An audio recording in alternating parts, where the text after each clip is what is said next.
प्रिय विद्यार्थियों, मैं ओपी तिवारी संकल्प विथ ओपी सर चैनल पर आप सभी लोगों का हार्दिक स्वागत करता हूं। और आज ये जो प्रश्न होने जा रहा है वह परीक्षा पर आधारित प्रश्न है, एग्जाम बेस्ड क्वेश्चन है। तो चलिए हम चलते हैं, आपको पहले डिटेल बताएंगे और इसके बाद उसका शॉर्ट मेथड भी बताएंगे। दोनों तरह से हम समझेंगे कि कैसे हम सवाल को हल कर पाते हैं। तो पहले डिटेल करेंगे फिर स्टार्ट करेंगे। चलिए देखते हैं पहला क्वेश्चन क्या है। देखिए पहले क्वेश्चन में क्या दिया गया है। एक प्रश्न पत्र में कुल 100 प्रश्न है। प्रत्येक सही उत्तर के लिए 4 अंक प्रदान किए जाते हैं, जबकि प्रत्येक गलत उत्तर के लिए 2 अंक काट लिया जाता है। एक विद्यार्थी सभी प्रश्नों को हल करता है और 280 अंक प्राप्त करता है। तो बताइए कि विद्यार्थी ने कितने प्रश्नों का गलत उत्तर दिया है। पहले हम डिटेल देखेंगे। बताइए 100 प्रश्न हल करता है, सभी प्रश्न हल करता है, यानी 100 दिया था 100 हल किया। तो उसमें देखिए जब वो हल करेगा तो कुछ तो उसने गलत उत्तर दिया और कुछ सही उत्तर दिया। यानी हमने मान लिया, चलिए गलत पूछा है तो गलत को यक्स मान लिया। तो सही सही कितना हो गया, 100 माइनस यक्स। अब देखिए क्या करेंगे, गलत उत्तर पे कितना माइनस हो रहा है, 2 अंक। एक क्वेश्चन गलत होने पर 2 अंक काट लिया जाता है, यानी -2 अंक मिलता है। तो देखिए कितने थे, यक्स। तो -2 यक्स हो गया टोटल। जो गलत वाले थे उस पे कितना मिला, -2 यक्स। प्लस करेंगे हम, अच्छा सही वाले पे 4, तो 400 माइनस यक्स और टोटल मिला कितना है, 280। सभी लोग देखेंगे -2 यक्स प्लस 400 गुणा कर देंगे, हाँ -4 यक्स और यहाँ पे हो जाएगा 280। सभी लोग देखें 4 और 2 6 यक्स हो जाएगा। तो पक्षांतर कर देंगे, 400 माइनस 280 और 4 2 6 -6 यक्स है, उधर जाएगा तो 6 यक्स हो जाएगा प्लस में। अब यहाँ पे देखिए कितना माइनस करेंगे, 400 में से 280 तो 120 आएगा और यहाँ पे 6 यक्स हो गया। हम कैंसिल कर देंगे तो कितना आ गया, एक्स की वैल्यू 20। यानी 20 प्रश्न गलत हल किया गया है और यही पूछा है कि गलत उत्तर कितने प्रश्नों का गलत उत्तर दिया गया। तो 20 हो गया बी। आप समझ गए होंगे, मुझे लगता है ये डिटेल है। बहुत ही आसान प्रश्न है, कुछ कठिन नहीं है, समझ लीजिए। अच्छा अब इसे हम 60 मेथड से करते हैं। मौखिक कर सकते हैं आप 60 मेथड से। चलिए बताता हूं आपको कैसे करेंगे। सभी लोग देखें 60 मेथड, सेकेंड मेथड। अब हम इसे सेकेंड मेथड से हल करेंगे। सभी लोग देखें, अगर बताइए आप लोग कि मान लीजिए विद्यार्थी ने सभी 100 के 100 प्रश्न सही किया होता, मान लीजिए, तो कितना अंक उसे कितना मार्क प्राप्त होता। यानी देखिए 100 प्रश्न अगर सही करता तो 4 अंक मिलते एक पर। तो टोटल कितने मार्क्स मिलते उसको, 400। 400 मिलता, लेकिन मिला कितना है, 280 ही मिला है। यानी कितना कम मिला है, 120। अच्छा यह 120 क्यों कम मिला, क्योंकि वह कुछ गलत प्रश्नों को भी हल किया है। कुछ गलत प्रश्नों को हल किया है, इसलिए उसे 120 कम मिला। अच्छा आप बताइए सभी लोग, एक प्रश्न गलत होने पर, एक प्रश्न गलत होने पर, सभी लोग देखें, एक प्रश्न गलत होने पर नुकसान कितने का है। पर नुकसान, नुकसान जानते हैं, नुकसान कितना होगा, सभी लोग बताएं भाई, बताइए आप। 4 अंक मिलता जब वो सही करता, और सही नहीं किया तो जो मिला था उसमें से 2 भी चला गया। यानी 4 मिलने वाला जो था नहीं मिला, 2 जो मिला था उसमें से भी कट गया। तो नुकसान कितने का हो गया, 6 का। तो इसी में हम 6 का भाग दे देंगे, बाकी कुछ नहीं करेंगे। तो देखिए कितना हो गया, 20। यानी 20 प्रश्नों का गलत उत्तर दिया गया। आपका ऑप्शन बी सही है। चलिए एक बार फिर बोलता हूं, इस पर ध्यान से देखिएगा। मान लीजिए अब कहा गया है 60 मीटर से, लेकिन फिर से समझा रहा हूं, 60 मीटर सेकेंड मीटर। दूसरी बात, इसको अच्छे से सुनिए। मान लीजिए 100 के 100 प्रश्न वह सही हल करता और एक प्रश्न पे 4 अंक मिल रहे हैं। तो अगर सही करेगा तो 100 चौके 400, यानी टोटल 400 मिलना था अगर सही करता। लेकिन 280 मिला, यानी 120 कम मिला। तो 120 कम क्यों मिला, क्योंकि कुछ प्रश्नों का गलत उत्तर दिया गया और एक प्रश्न गलत होने पर नुकसान कितना है, यानी 4 अंक जो मिलने वाला था नहीं मिला, 2 अंक चला गया उस, और जो मिला था उसमें से भी। तो कुल 6 अंकों का, 4 और 2 6 अंकों का नुकसान हुआ। तो 6 से भाग दे दीजिए, यानी 20 प्रश्नों का गलत उत्तर किया था और गलत उत्तर दिया था। आपका आ गया आंसर बी। तो चलिए चलते हैं हम दूसरे प्रश्न पर, ध्यान से देखिएगा सभी लोग। दूसरा प्रश्न क्या कह रहा है, दूसरा प्रश्न में दिया गया है, दूसरे प्रश्न में एक प्रश्न पत्र में कुल 150 प्रश्न है, 150 दिया गया है। प्रत्येक सही उत्तर के लिए 4 अंक प्रदान किए जाते हैं, जबकि प्रत्येक गलत उत्तर के लिए 1 अंक काट लिया जाता है। एक विद्यार्थी कुल 120 प्रश्नों को हल करता है और 400 अंक प्राप्त करता है। तो बताइए कि कुल कितने प्रश्नों का सही सही उत्तर दिया गया, यहाँ सही पूछ रहा है। अच्छा ध्यान से समझिएगा, 150 प्रश्न पेपर में हैं, लेकिन वह हल किया है 120 पर। तो 30 जो नहीं किया है उस पर कोई मतलब नहीं, न उसे प्लस होगा न माइनस होगा, क्योंकि जितने आप गलत करेंगे उसी पे माइनस होंगे। छुएंगे नहीं तो उसमें मिलेगा भी नहीं, तो जाएगा भी नहीं। यानी कुल मिलाकर हम ये कह सकते हैं कि यहाँ पर देखिए 30 प्रश्न आप छोड़ दिए, यानी 120 को हल किए। तो आप कैसे करेंगे? सभी लोग देखिए सेकेंड मेथड से हम बता दे रहे हैं। 120 को अगर सही सही आप हल करते तो 4 मिलता, तो 12 चौक 48, 480 मिलता। लेकिन वास्तव में मिला कितना है? 400। यानी यहाँ कम कितना मिला है? 80। अच्छा, एक प्रश्न पे नुकसान कितने का है? भाई 4 अंक मिलने वाला नहीं मिला, एक कहीं चला भी गया है, एक माइनस हो रहा है, तो 4 1 5, यानी एक प्रश्न गलत हल करेंगे तो 5 अंक का नुकसान होगा। इसलिए 5 का भाग दे देंगे तो 16 गलत उत्तर हो जाएगा। यानी गलत प्रश्नों का जो संख्या होगी वो 16 होगी। लेकिन यहाँ सही पूछा है, तो सही आप क्या करेंगे? 120 आपने हल किया था, 16 गलत हो गए, यानी 104 बिल्कुल सही है। तो सही वाला पूछा है, तो सी ऑप्शन आपका सही होगा। हम चलते हैं अगले प्रश्नों पर और देखते हैं कि अगला प्रश्न क्या होगा। सभी लोग देखते रहें और इसे करें। देखिए यहाँ पर क्या दिया गया है, एक प्रश्न पत्र में कुल 200 प्रश्न हैं। प्रत्येक सही उत्तर, 200 प्रश्न दिए गए हैं, प्रत्येक सही उत्तर के लिए 3 अंक प्रदान किए जाते हैं, जबकि प्रत्येक गलत उत्तर के लिए 1 अंक काट लिया जाता है। एक विद्यार्थी सभी प्रश्नों को हल करता है और 500 अंक प्राप्त करता है। तो बताइए कि विद्यार्थी ने कितने प्रश्नों का गलत उत्तर दिया? वही प्रश्न है, उसी टाइप का प्रश्न है, ध्यान से देखिए। अगर वह 200 प्रश्न है और सभी के सभी सभी प्रश्न हल करता है और सही सही अगर हल करता तो कितना मिलता उसे? 600। लेकिन मिला कितना है? 500। यानी कितना कम मिला है? 100। अच्छा आप बताइए, यहाँ पर एक प्रश्न का प्रश्न गलत हल करने पर उस व्यक्ति का, उस छात्र का नुकसान कितने का है? भाई आप बताइए, 3 अंक मिलने वाला नहीं मिला, उसमें से एक जो मिला था उसमें से भी चला गया, यानी नुकसान कितने का है? 3 और 1 4 का है। अगर एक प्रश्न गलत हल करेगा तो 4 अंक का नुकसान है, तो 4 का इसमें भाग दे दीजिए, यानी 25 आ गया। यानी 25 प्रश्न वह गलत हल किया है और यही पूछा है, तो ऑप्शन सी आपका बिल्कुल राइट आंसर है। हम आगे चलते हैं और अगले प्रश्न को देखते हैं कि अगला प्रश्न क्या है। सभी लोग देखते रहें और कहते रहें।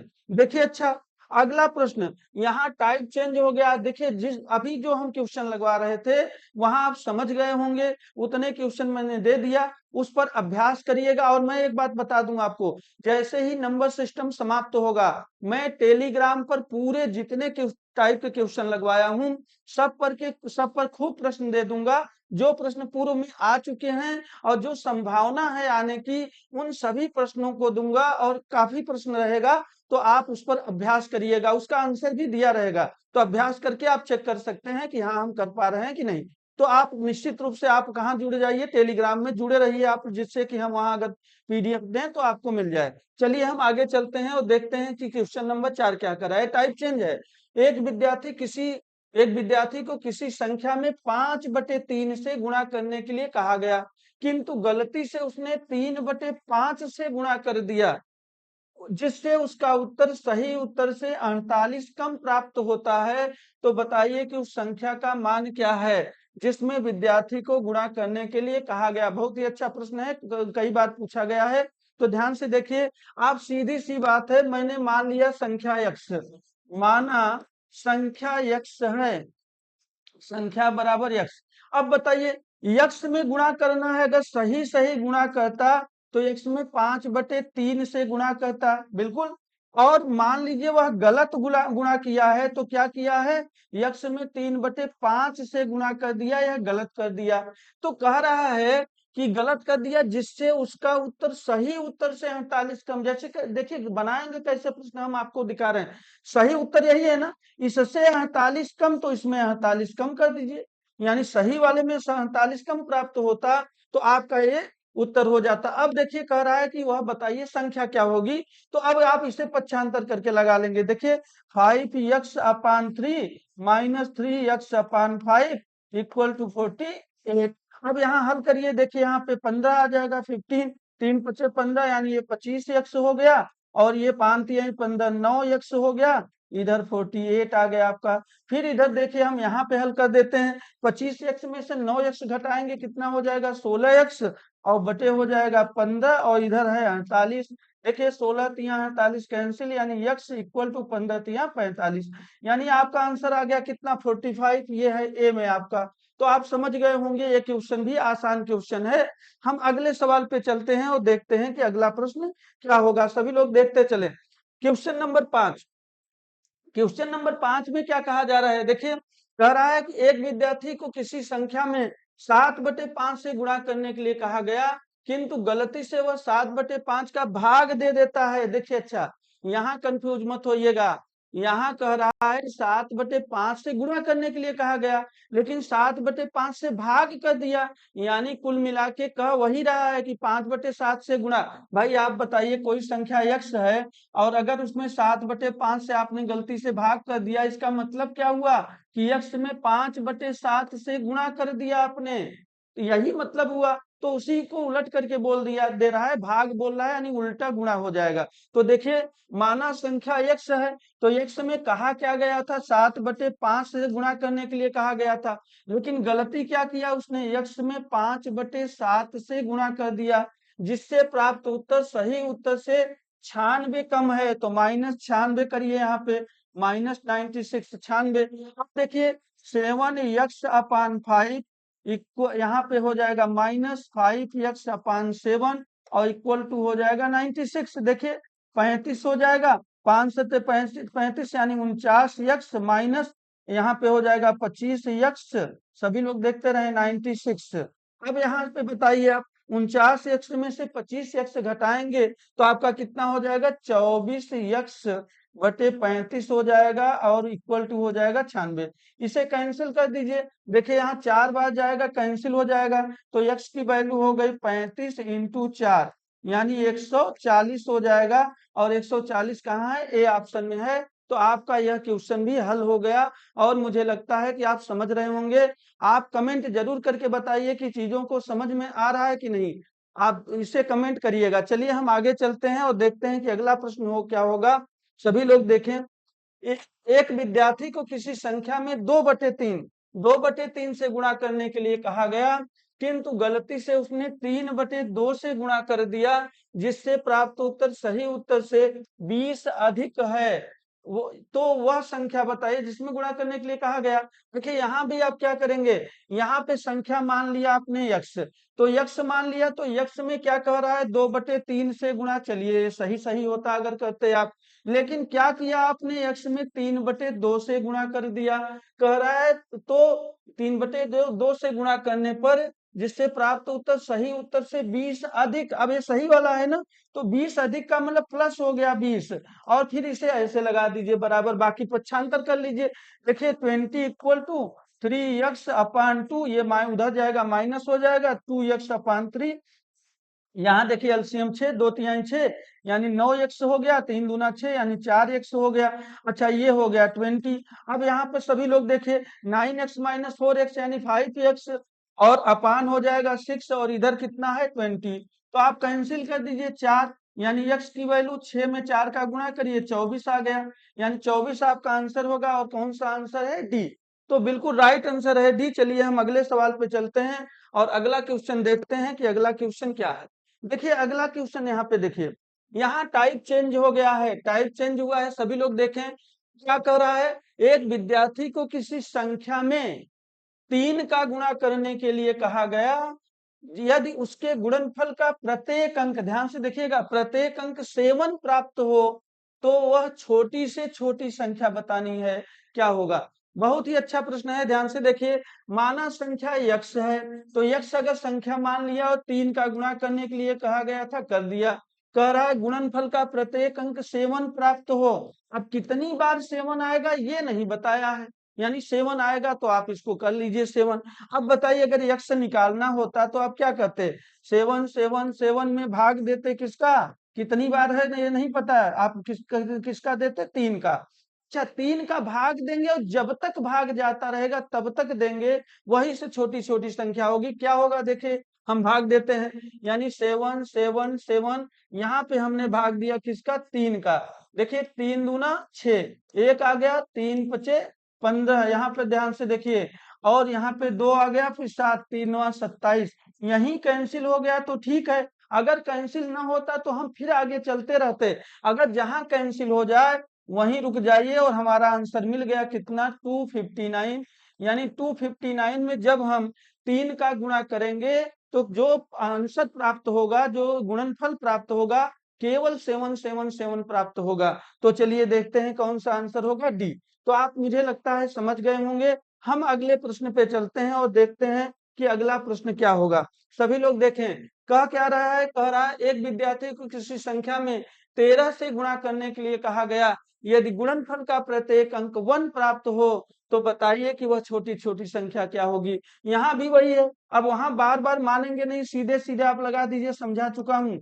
ध्यान से देखिए, अगर यह है 13 का मुझे भाग दे देना है, जो कह रहा है गुणा करने के लिए, तो क्यों भाग देंगे आपको बता चुका हूँ इसके पहले वाले प्रश्न में। तो भाग दे दीजिए, देखिए कितनी बार जाएगा? 13 सत 91, 13 अट्ठे 104, 104 हो गया। अच्छा, 7 4 11, 7 आएगा, एक उतार लीजिए, 13 पच्चे 65, 13 पच्चे 65 बार चला जाएगा, यानी यहाँ पे कितना आ जाएगा? 5 और 1 6 आ जाएगा। फिर यहाँ पर देखिए क्या उतारेंगे? 1। अब कितनी बार दिया जाएगा? 13 चौका 52, 4 बार जाएगा, यहाँ 52 कर दीजिए। अब देखिए कितना आएगा? 9 आएगा, 9 आएगा, फिर उतारेंगे, 13 सत्ते 91। देखिए कैंसिल, जब तक नहीं कैंसिल होगा तब तक हम चलते रहेंगे। हमारा आंसर आ गया क्या? 8547, यही आंसर होगा। और ये किसमें है? 8547 सी में ऑप्शन है। तो आपका सी ऑप्शन बिल्कुल राइट आंसर है। आंसर क्या होगा? 8547। अगले प्रश्न पे हम चलते हैं और सभी लोग देखें, सभी लोग देखें अगले प्रश्न पर कि अगला क्वेश्चन क्या होगा। Question number 9। क्वेश्चन नंबर 9 क्या करा? एक विद्यार्थी को किसी संख्या में 7 से गुणा करने के लिए कहा जाता है। यदि गुणनफल का प्रत्येक अंक 5 प्राप्त हो तो वह छोटी छोटी संख्या बताइए। वही प्रश्न है, गुणनफल का प्रत्येक अंक 5 प्राप्त होना है। ध्यान से देखिए, कितनी मुझे नहीं पता, बस आप डाट डाट करते रहिए, जब तक ना हो तब तक आप कैंसिल नहीं हो तब तक देते रहेंगे। 7 से करेंगे, आप बताइए कितनी बार जाएगा? 7 7 सते 49, 7 अठे 56, तो 7 बार जाएगा, 7 सते 49, 49। अच्छा, यहाँ पे देखिए कितना आ गया? 6 आ गया। अब यहाँ पे देखिए 7 अठे 56, 7 9 63, 9 बार जाएगा, यहाँ पे देखिए कितना हो जाएगा? 63, यानी 2 आ जाएगा। फिर हम 5 उतारेंगे, फिर देखिए 7 त्रिक 21, 3 बार जाएगा, यानी 4 आ जाएगा। फिर कितना हो जाएगा? 7 छक 42, 6 बार जाएगा, 42। अभी भी देखिए से जब तक शेष आए तब तक भाग देना है। 5 फिर उतार लीजिए। अब 7 पचे 35, यानी यहाँ पर देखिए कैंसिल हो गया, तो यही हमारा उत्तर हो जाएगा। ध्यान से देखिए, जहां कैंसिल हो जाए वहीं रुक जाइए, यानी आंसर क्या हो गया? 79365, यही हमारा आंसर हो गया। आपको समझ में आ गया होगा। तो ये किस ऑप्शन में है? 79365, 79365, ये option number D. Option number D आपका राइट आंसर है। तो चलिए हम चलते हैं अगले प्रश्न पर और देखते हैं कि अगला क्वेश्चन क्या कह रहा है। क्वेश्चन नंबर 10, सभी लोग देखें। एक विद्यार्थी को किसी संख्या में 6 से गुणा करने के लिए कहा गया है, कहा जाता है यदि गुणनफल का प्रत्येक अंक 2 प्राप्त हो तो वह छोटी से छोटी संख्या के अंकों का गुणनफल। ध्यान से देखिए, छोटी से छोटी संख्या नहीं पूछा है, संख्या के अंकों का गुणनफल पूछा है। तो आप तब भी लगा लेंगे, संख्या पहले निकाल लीजिए। अगर 2 है तो 2 2 2 डाट डाट डाट करके करेंगे और 6 से भाग देंगे, देखिए कितनी बार जाएगा। यहाँ पर देखिए 6 दूना 12, 6 त्रिक 18, यहाँ पे 4 आ गया। फिर 2 निकालेंगे, 6 सत्ते 42 से, तो यहीं पे मिल गया आपका। तो हम क्या करेंगे? इसका गुणा कर रहा है तो गुणा कर देंगे, 3 इंटू 7 तो 3 7 21 हो गया और यही आपका आंसर हो गया बी। यानी अब देखिए अगर छोटी छोटी संख्या आप निकाल रहे हैं तो अंकों का चाहे गुणनफल पूछे चाहे अंकों का योगफल पूछे कुछ भी पूछे तो आप उसे बता सकते हैं। तो देखिए 21 आ गया आपका हो गया। हम आगे चलते हैं अगले प्रश्न पर और देखते हैं कि क्या है। अब पूछा भी जाता है, ध्यान रखिएगा, ऐसे प्रश्नों को कई बार पूछा है। एक विद्यार्थी को किसी संख्या में 3 से गुणा करने के लिए कहा जाता है। यदि गुणनफल का प्रत्येक अंक 8 प्राप्त हो तो वह छोटी से छोटी अंकों का योगफल इस बार बताना है। चलिए देखते हैं कि क्या होगा। 8 है तो हम 8 को लिख लेंगे डॉट डॉट डॉट, यहाँ पे देखिए 3 से भाग देंगे, 3 दूना 6 यानी 2 आ गया, 3 नवा 27। यहाँ पे देखिए 1 आ गया, फिर 3 छक 18। यहाँ पे देखिए कैंसिल हो गया, छोटी छोटी संख्या मिल गई। योगफल कह रहा है तो 2 + 9 + 6 करेंगे यानी 9 2 11, 11 और 6 कितना हो गया, 17 हो गया हमारा, और 17 हमारा आंसर हो गया। तो ध्यान से देखिए 17 ए हमारा ऑप्शन बिल्कुल राइट आंसर है। तो चलिए हम अगले सवाल पे चलते हैं और देखते हैं कि अगला सवाल क्या होगा। अच्छा देखिए टाइप 4 में क्या कहा गया, सभी लोग समझते रहे। टाइप 4 में कह रहा है कि एक विद्यार्थी को दो धनात्मक संख्याओं में क्रमशः 18 और 21 से गुणा करके प्राप्त गुणनफल का योगफल ज्ञात करने के लिए कहा गया। तो बताइए कि निम्न में से विद्यार्थी का उत्तर क्या हो सकता है। तो देखिए कह रहा है संख्या 18 और 21 से गुणा, यानी अगर मान लीजिए यक्स है संख्या, यक्स और वाई दो संख्याएं हैं यानी दो धनात्मक संख्याओं में, तो 18 का गुणा करेंगे यक्स में तो 18 एक्स हो गया। एक संख्या मान लेते हैं वाई, तो 21 का गुणा करिए 21 वाई। कह रहा है गुणा करके प्राप्त गुणनफल का योगफल ज्ञात करने के लिए, यानी गुणनफल का योगफल ज्ञात करने के लिए कहा गया। तो बताइए कि निम्न में से विद्यार्थी का उत्तर क्या हो सकता है। देखिए यहाँ कॉमन क्या हो सकता है, 3 यानी 6x + 7y। ध्यान से देखिए 7y यानी 3 आया ना। अब इस 3 से जो कैंसिल होगा वही उत्तर होगा। ध्यान से देखिए ऑप्शन से हल किया जाता है इसे, ऐसे नहीं हो सकता ऑप्शन से। देखिए अच्छा 3 1 4, 4 2 6 1 7, ये तो नहीं होगा क्योंकि इसका योगफल 3 से विभाजित होने का नियम आप जानते होंगे। 3 से विभाजित नियम क्या है, अंकों का योगफल, सभी अंकों का योगफल यदि 3 से विभाजित हो जाए तो वह पूरी की पूरी संख्या 3 से विभाजित होती है। तो यहाँ पे देखिए 1 और 2 3, 3 1 4, 4 3 7 हुआ। जब 7 हुआ तो यह 3 से विभाजित है नहीं है, इसलिए पूरी संख्या भी 3 से विभाजित नहीं होगी। चलिए देखते हैं दूसरा, 2 1 3, 3 6 4 10, यह भी विभाजित नहीं होगा क्योंकि 10 हो रहा है, 10 3 से विभाजित नहीं है। यहाँ पे देखिए 3 2 5, 5 4 9, 1 10, ये भी नहीं होगा क्योंकि यहाँ भी 10 आ रहा है, 10 10 3 से विभाजित नहीं है।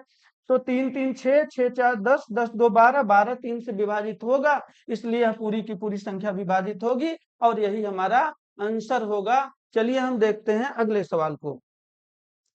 यहाँ पर देखिए दूसरा सवाल, इसका अगला सवाल क्या दिया गया है, कह रहा है एक विद्यार्थी को दो धनात्मक संख्याओं में क्रमशः 15 व 27 का गुणा करके प्राप्त गुणनफल का योगफल ज्ञात करने के लिए कहा गया। तो बताइए कि निम्न में से विद्यार्थी का उत्तर क्या हो सकता है। देखिए ये जो दोनों प्रश्न हम दिए हैं ये हूबहू आया हुआ क्वेश्चन है, हमने वहां उठा कर रख दिया है। तो आप देखिएगा कह रहा है यक्स यानी यक्स 15 में यक्स का गुणा हुआ और प्लस कह रहा है 27 वाई मान लीजिए दूसरी संख्या यानी गुणनफल का योगफल। तो बताइए इसमें कॉमन क्या हो जाएगा, यहाँ भी 3 कॉमन होगा, 5x + 3 वा 27 7 9 वाई हो गया। अब यह 3 से जो विभाजित होगा वही आंसर होगा। तो अब बताइए 4 3 7 2 9, यही मिल गया जी, 9 विभाजित होगा 3 से यानी ये उत्तर होगा। अच्छा और भी चेक कर लेते हैं, 4 3 7 और 1 8, ये नहीं होगा। यहाँ पे देखिए 3 3 6 2 8 भी नहीं होगा 3 से विभाजित, 7 3 10 1 11 भी नहीं होगा, इसलिए आंसर हमारा यही होगा। इसमें 3 का भाग देंगे, ये कैंसिल हो जाएगा, तो उत्तर मेरा ए प्राप्त हो गया। चलिए अगले सवाल पर देखते जाते हैं और देखते हैं कि अगला सवाल क्या है। सभी लोग देखते रहें। देखिए अगला सवाल क्या है। अच्छा अगला सवाल देखिए, अभी हम आपको पढ़ा रहे थे एग्जाम बेस्ड क्वेश्चन यानी परीक्षा पर आधारित प्रश्न, लेकिन परीक्षा पर आधारित प्रश्न आपके हो गए तो इसी में मैंने डाल रखा है क्या, घंटे या गोलियों पर आधारित प्रश्न। जो घंटे पर क्वेश्चन बनते हैं या गोलियों पर क्वेश्चन बनते हैं वो कैसे होते हैं, तो चलिए उसको भी देख लेते हैं। छोटा सा है, देख लेंगे समझ जाएंगे आप। इस पे क्वेश्चन पूछता है एक घड़ी में यदि 8 घंटे बजने में 28 सेकंड का समय लगता है, तो 10 घंटे बजने में कुल कितना समय लगेगा? ध्यान से देखिएगा, यानी कह रहा है कि 8 घंटे बजने में 28 सेकंड का समय लगता है। अब बताइए 8 घंटे जब बजेगा, देखिए घंटे का मतलब समझिए, जब हम घड़ी में जो पहले टन टन टन की आवाज बजती थी उसकी बात कर रहे हैं। तो वहां पे जब पहला घंटा बजेगा, तो पहला घंटा बजेगा कितने समय बाद बजा आप कैसे जानेंगे? नहीं जान पाएंगे। तो जब दूसरा बजेगा तब ना आप जान पाएंगे कि हाँ अब दूसरा घंटा बजा, तो 3 सेकंड बाद बजा कि 2 सेकंड बाद बजा कि 4 सेकंड बाद बजा। तो पहले घंटे का काउंट नहीं किया जाता, जो पहला घंटा बजेगा उसका समय नहीं काउंट किया जाता, क्योंकि पहले बजने के बाद जब दूसरा बजेगा तभी आप जान पाएंगे कि हाँ इतने सेकंड बाद बजा। तो देखिए यहाँ पर यानी पहला काउंट नहीं होगा, तो 8 घंटे में एक कम कर दीजिए, यानी 7 घंटे। और यहाँ पे समय कितना लग रहा है? 28 सेकंड का समय लग रहा है। अच्छा अगर 7 में 28 सेकंड लग रहा है, तो एक में कितना लगेगा? 7 चौक 28, यानी 4 सेकंड का समय लगेगा 1 घंटे बजने में। कितना चाहिए आपको? 10 घंटे बजने में। तो 10 घंटे बजने में भी आपको 1 घंटे का नहीं काउंट करेंगे, तो 10 माइनस 1 बराबर 9 का काउंट करेंगे। तो 9 में कितना हो जाएगा? 9 इंटू 4 यानी 36 सेकंड होगा। यह हमारा आंसर हो गया। कितना होगा? 36 सेकंड का समय लगेगा। समझ आप गए होंगे। ध्यान से देखिए, 36 सेकंड लगेगा कितने घंटे बजने में? आपको 10 घंटे बजने में। देखिए अच्छा यहीं पे देखिए, आप गिन भी सकते हैं इसको। 8 घंटे है ना, तो देखिए 1 2 3 4 5 6 7 8, 8 घंटे बजा। और हमने क्या कहा? 4 4 सेकंड पे बज रहा है। तो देखिए ये इसको बजा दिए, तो इसको तो समय काउंट ही नहीं होगा। इसके बाद 4 सेकंड बाद आपने इस घंटे को बजाया, फिर 4 सेकंड बाद इसको, फिर 4 सेकंड बाद इसको, फिर 4 सेकंड बाद इसको आपने बजाया, फिर 4 सेकंड बाद इसे, फिर 4 सेकंड बाद ये बजा, फिर 4 सेकंड बाद ये बजा। अब देखिए 1 2 3 4 5 6 7, तो 7 चौक 28, 28 सेकंड टोटल हुआ कि नहीं? यही तो आप देखे थे कि टोटल 28 सेकंड। अच्छा अभी 8 के बाद आपको 10 घंटे, 2 घंटे और बजाना है। 2 घंटे और बजाना, तो हम ऐसे देख लेते हैं, 4 सेकंड इसमें भी लगेगा, 4 इसमें भी लगेगा। बताइए 4 4 8 सेकंड और लगेगा, तो 28 सेकंड था और 8 सेकंड और हो गया, तो 28 और 8 को जोड़ेंगे कितना हो गया? 36 सेकंड। और इसी यही आप निकाले हैं किससे? इससे। यानी कभी भी ऐसा प्रश्न आए तो 8 में 1 माइनस करिए, चूंकि पहले का काउंट नहीं होगा। तो 7 में 28, तो यहाँ पे पूछ रहा है 10 का, तो 9 में कितना? यहाँ गलती बच्चे क्या करते हैं ना, वो सीधे लिख देते हैं कि 8 में 28, तो 10 में कितना? वहीं आप गलत हो जाएंगे। तो ध्यान से करिएगा ऐसे प्रश्नों को। चलिए हम आगे चलते हैं। चलिए यहाँ पे देखिए दूसरा, इसके अगला प्रश्न क्या है? 15 नंबर क्वेश्चन, वही क्वेश्चन है।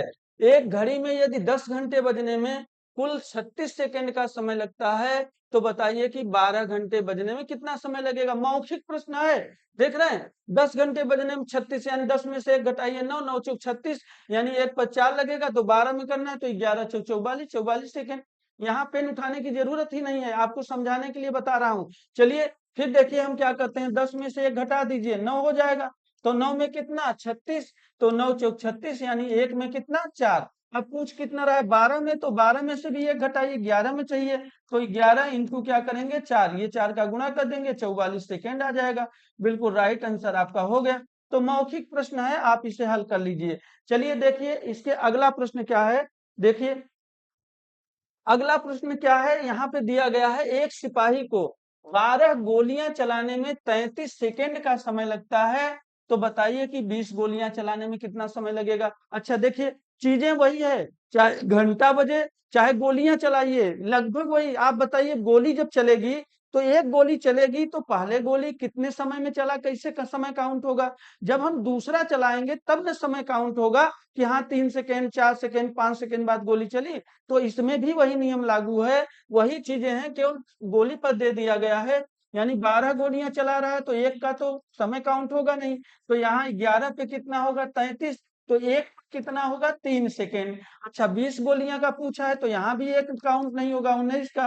तो 19 इंटू क्या करेंगे? 3, तो 19 57 सेकंड, यानी 57 सेकंड का समय लगेगा आपको गोली चलाने में। तो 57 क्या है? सी ऑप्शन बिल्कुल राइट आंसर है। तो चलिए यहाँ पर यह क्वेश्चन हो गया। मैंने आज एग्जाम बेस्ड क्वेश्चन और घंटे या गोलियों पर आधारित प्रश्न पढ़ा दिया है। देखिए यहाँ आगे धीरे धीरे चैप्टर चलता चल रहा है। आप लोग सभी चैप्टर को एक एक करके बकायदे, अगर देखिए केवल ऐसे पढ़ेंगे कि बस हमने 2 मिनट देख लिया, 1 मिनट देख लिया, कोई फायदा नहीं होने वाला है।